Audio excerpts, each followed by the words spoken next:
à la Cantorade. Venez avec nous sur Radio Laser prendre de la hauteur et du recul sur les interrogations multiples que nous et vous nous posons toutes et tous. Critiquons, proposons, réfléchissons dans l'humour et le respect. Explorez pendant un mois, chaque semaine, un sujet pertinent avec toujours un invité expert. Bonjour à toutes et à tous sur Radio Laser à la Cantorade. Au cours d'un voyage à Bruxelles, au niveau de la communauté européenne, nous allons dialoguer avec Nadine Dréan. Bonjour Nadine. Bonjour. Alors on va dialoguer aussi avec Eric Dufour qui fait partie du Conseil de développement. Bonjour. Et donc Nadine, on va vous appeler par votre prénom si vous permettez. Vous pouvez vous présenter brièvement. Alors Nadine Dréan, moi je suis maire de Grand Fougeray depuis 2020. Je suis également vice-présidente en charge du développement économique, le tourisme et l'agriculture à Bretagne-Port-de-Loire Communauté. Mais je suis également vice-présidente au Vallon de Vilaine, notamment en charge et de la partie touristique et depuis quelques mois également du programme Leader. Donc il existe un programme Leader qui a déjà existé dans le passé et ce programme Leader demande la participation de la région Bretagne et du syndicat mixte des Vallons de Vilaine, n'est-ce pas Nadine ? C'est bien ça. Alors c'est-à-dire qu'au niveau européen, effectivement, il y a une enveloppe Leader qui est donnée au niveau national, puis après au niveau des GAL. Donc les Vallons de Vilaine est un des GAL de Bretagne qui peut distribuer effectivement. Que veut dire GAL, Nadine ? Groupe d'action locale. Le principe en disant c'est que nous sommes là avec la région qui au niveau de la Bretagne, c'est la région, l'institution qui gère, on va dire, les fonds Leader. C'est eux qui les gèrent. Nous, au niveau du GAL, nous recevons, on va dire, des dossiers, des appels à projets. C'est un appel à projets de personnes publiques ou de personnes privées. Et l'objectif du GAL, justement, c'est d'étudier les dossiers, de savoir s'ils rentrent dans les 4 axes qui ont été retenus pour le GAL des Vallons de Vilaine. Est-ce qu'ils correspondent aux différents critères ? On les analyse. Alors, quand on dit on les analyse, il y a bien sûr une technicienne qui fait déjà une préétude. On fait un aller-retour avec la région, effectivement, pour vérifier, effectivement, si tous les critères sont bien retenus et que ça rentre dans nos stratégies. Mais ensuite, au niveau du vote, c'est bien un comité de programmation qui est composé et d'élus et de personnes privées. C'est quoi un comité de programmation ? Alors, le comité de programmation, il est constitué de 11 membres titulaires, également 11 suppléants au titre du collège public. Pour le collège privé, c'est le même nombre, mais majoré de 1 personne, parce que c'est bien la voix le collège privé et la voix est prépondérante par rapport au collège public. C'est le collège privé. Alors, quand on dit le collège privé, il y a eu un appel à candidature au niveau donc du GAL des Vallons de Vilaine. C'est 38 communes. Donc, c'est 38 communes. Oui. Donc, on a demandé finalement quels étaient les élus maires, adjoints ou conseillers municipaux, on va dire, qui souhaitaient être membres de ce comité de programmation. Et au titre également du collège privé, il y a eu également un appel à candidature au sein du conseil de développement. Dans un premier temps, il y avait un nombre, alors je ne sais plus le nombre, il y avait un certain pourcentage de membres du conseil de développement qui devaient faire partie de ce comité de programmation. Et après, c'était ouvert à des chefs d'entreprise, des présidents d'associations. Voilà, globalement, voilà la composition finalement de ce comité de programmation. Alors Nadine, pourquoi on est venu ici et on vous rencontre à Bruxelles? Pourquoi dans ce cadre-là? Déjà, il faut rappeler que ce projet de voyage à Bruxelles, on en avait parlé déjà depuis plusieurs années et finalement pour plein de raisons, notamment la crise Covid, nous n'avons pas pu l'organiser et il nous semblait intéressant de l'organiser maintenant. Pourquoi? Parce qu'il y avait justement, dans le cadre de l'enveloppe Leader, le programme Leader, c'est 2023-2027, il y avait la mise en place d'un nouveau comité de programmation et que, eh bien, pour dès le début de permettre aux membres du comité de programmation de venir voir de près finalement c'était quoi Leader, quelles sont les personnes qui aujourd'hui ici à Bruxelles travaillent autour de ces projets Leader. Donc et puis trouver une sorte de cohésion de groupe également. Voilà, tout le monde n'a pas pu participer. Nous sommes quand même 27 personnes. Oui, c'est pas mal. Et déjà. C'est pas mal et ces personnes finalement de voir effectivement une cohésion de groupe groupe.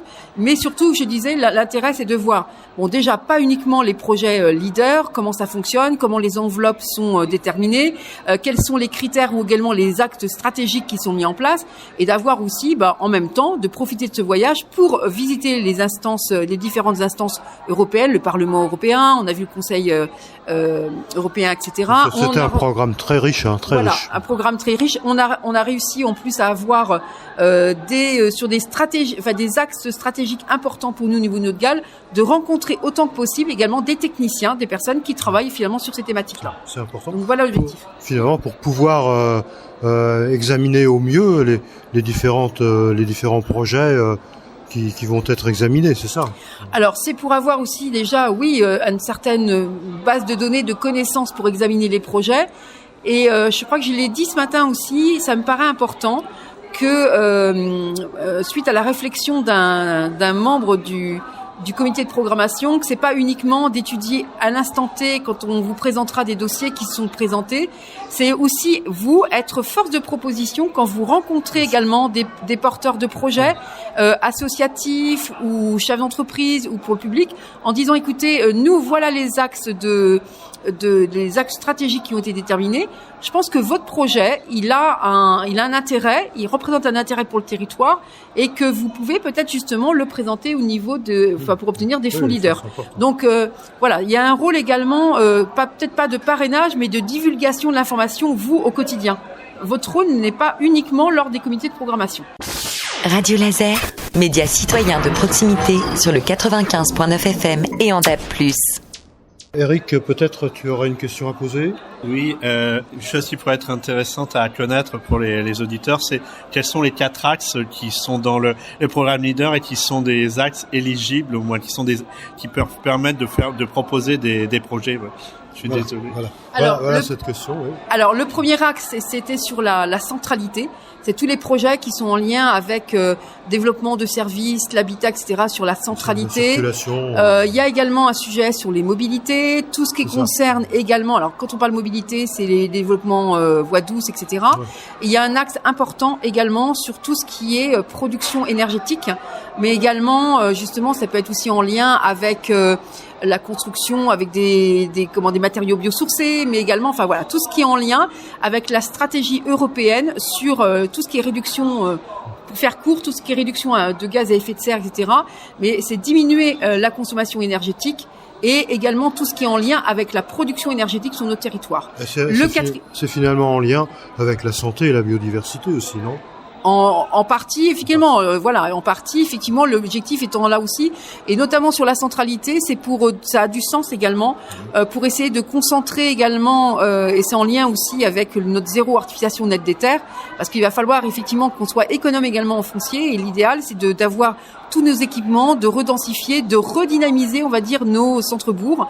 Et alors, j'ai oublié de dire qu'il y a un 4e axe qui n'est pas, qui est pas forcément facile à mettre en œuvre, mais en ce qui concerne la mutualisation, la coopération avec éventuellement d'autres GAL, tout ce qui est, on va dire, Alors, coopération, c'est-à-dire? La coopération, ça peut être quoi? C'est-à-dire que, admettons que nous ayons un GAL voisin ou pas, mais qui souhaite travailler sur la même stratégie que nous. Je prends l'exemple de la revitalisation des centres-bourgs, qui est l'axe numéro 1. On pourrait très bien trouver finalement une étude à faire ou sur un projet commun, un autre GAL exactement le même dans cet axe-là. Et à ce moment-là, on pourrait mutualiser, d'avoir alors quand on dit la mutualisation, ça peut être sur je sais pas s'il y a une étude, par exemple, à réaliser. Pourquoi pas, ça pourrait être une étude mutualisée. Après, il y a le volet aussi quand il y a une mutualisation et coopération. C'est d'aller voir aussi ce qui se passe en dehors de notre territoire. Quand le GAL, autrement souvent, on travaille sur un territoire qu'on l'on connaît déjà, c'est à l'échelle de d'autres EPCI, Vallon de Bretagne Communauté et Bretagne Port de Loire Communauté, mais sur des territoires voisins ou pas. Ça peut être également des GAL sur un autre pays également. Ça peut être également sur un pays où si on trouve qu'il y a un projet qui nous intéresse ou une expérimentation qui a été menée qui nous semble, on va dire, intéressante, mais surtout duplicable sur notre territoire, eh bien notre rôle, ce sera peut-être justement de demander à Anka, qui est notre on va dire voilà, notre animatrice et qui s'occupe de la partie étude des dossiers et animation, etc. Eh bien, d'aller chercher, creuser un petit peu. Voilà, sur elle a des relations avec d'autres pays et puis qu'on puisse avoir de la concertation pas uniquement citoyenne sur le territoire, mais avec d'autres pays. Alors comment va fonctionner ce comité brièvement? Alors, nous avons fait déjà une première réunion du comité, qui était la mise en place du comité. Également, il fallait, on va dire, valider également le règlement intérieur et valider les critères de sélection. Oui. Ça a été la première réunion qui a été longue, etc. Ensuite, maintenant, notre rôle, c'est que nous avons fait plusieurs réunions d'information auprès d'un large public, privé ou public, pour expliquer expliquer ce que c'était que ce programme leader. L'idée étant de susciter, on va dire, des porteurs de projets pour venir présenter les dossiers. Donc, on va essayer maintenant de mettre en place une première réunion vraiment pour étudier des dossiers en février 2024, si on le peut, là, dès février. Et après, il y aura une régularité, on va dire, 3, 4 au maximum, comités par an, pour étudier les dossiers et leur donner déjà une validation, un principe de validation des projets. Comment se gérerait la participation citoyenne dans ce cadre, indépendamment du Conseil de développement, la relation avec les citoyens en général?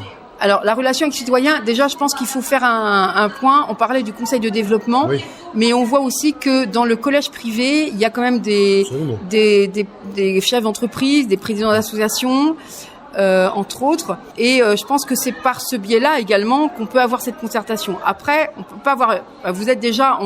Vous représentez déjà le collège privé, déjà une concertation au sein même de ce comité de programmation.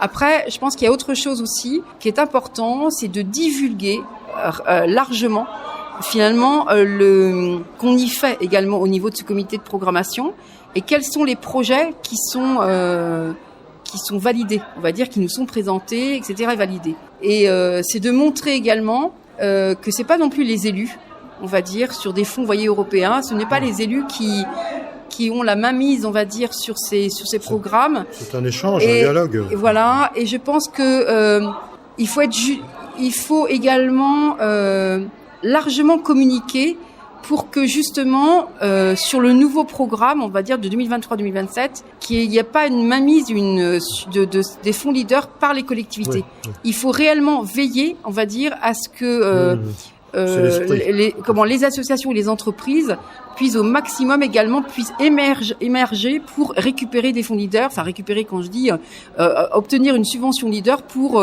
financer une partie, tout ou partie, on va dire, de leur projet.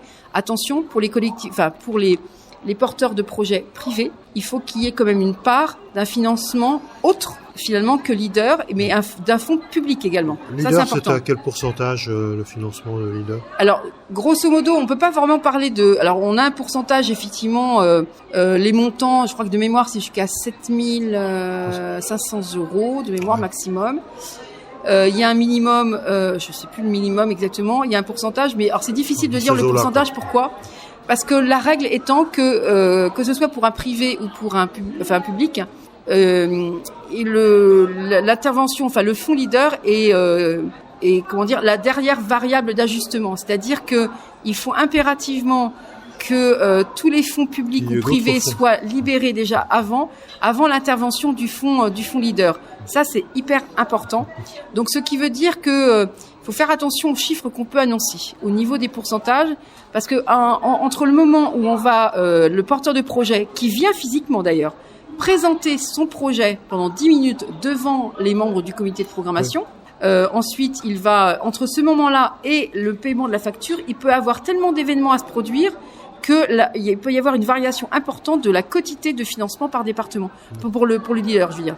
Donc, ce qui veut dire que, attention, je ne vais pas annoncer un chiffre qui serait pris finalement pour argent comptant dès maintenant. Peut-être un complément d'Éric. Non, c'était juste un peu une question sur la diffusion un peu faire connaître un peu ces programmes leaders, parce qu'ils sont quand même assez mal connus de la population. Est-ce que sur les programmes qui ont été réalisés déjà, qui sont terminés, est-ce que vous envisagez de faire des animations, des présentations de certains de ces projets qui peuvent être emblématiques pour le territoire? Alors là, j'aurais pas une réponse ferme peut-être là, parce que déjà, alors pour les collectivités, souvent on met en avant des projets déjà qui sont financés par les fonds leaders. En ce qui concerne des projets qui seraient portés par des instances plutôt privées, là il faut dire qu'on leur demande l'autorisation de le faire, mais si elles le souhaitent effectivement, ça pourrait se faire déjà sous forme de plaquettes. On a déjà communiqué là-dessus. Et d'ailleurs, j'ai oublié de dire que sur l'ancienne enveloppe leader, la programmation leader qui s'est terminée en 2022, on va dire. Il y avait des plaquettes qui il y avait eu déjà des exemples présentés. Alors, édités peut-être, on avait donné certains exemples de dossiers qui avaient été financés. Et surtout, entre les deux, pour préparer cette nouvelle génération de l'enveloppe leader, il y a eu un diagnostic et une évaluation qui avait été fait des projets. Donc, je pense qu'on a déjà des supports qui existent déjà. Après, je ne sais pas s'ils ont été divulgués sur un large public. Je ne sais pas. Mais en tout cas, si on s'aperçoit au bout d'un certain temps aussi que parce que là, on a programmé 5 réunions publiques pour présenter cette programmation leader. Il pourrait être judicieux si au bout d'un certain temps, on voit qu'il n'y a pas beaucoup de porteurs de projets à venir. Eh bien, c'est peut-être de faire témoigner, on va dire, des acteurs privés et publics qui viennent carrément présenter finalement devant, alors toujours sous format devant le public, devant un public sur une invitation d'une réunion publique et qui leur dit voilà, qu'est-ce que Leader m'a apporté, qu'est-ce que le GAL, de quelle manière le GAL a contribué au fait que j'ai pu obtenir également ces fonds leaders, parce que notre rôle, notamment pour les associations qui n'ont pas forcément d'ingénierie, c'est d'être là aussi pour les accompagner et aussi pour les conseiller s'ils peuvent finalement déposer des dossiers de financement auprès d'autres instances auxquelles ils n'auraient pas pensé. Antérieurement, il y avait eu beaucoup de dépôts de projets, parce qu'il y a déjà eu un leader sur le territoire. Ouais. Oui. Alors il y a eu plusieurs vagues. Alors je sais plus sur celle-ci.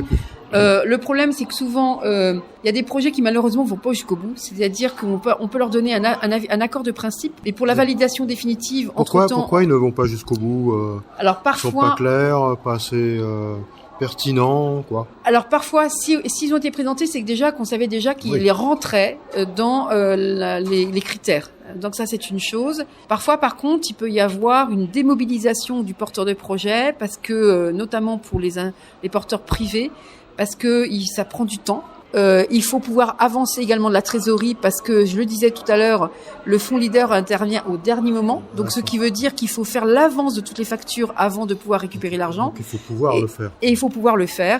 Et qu'il y en a certains. Et puis, il y a un formalisme, je dirais, qui est assez lourd, on va dire. La partie administrative est assez lourde.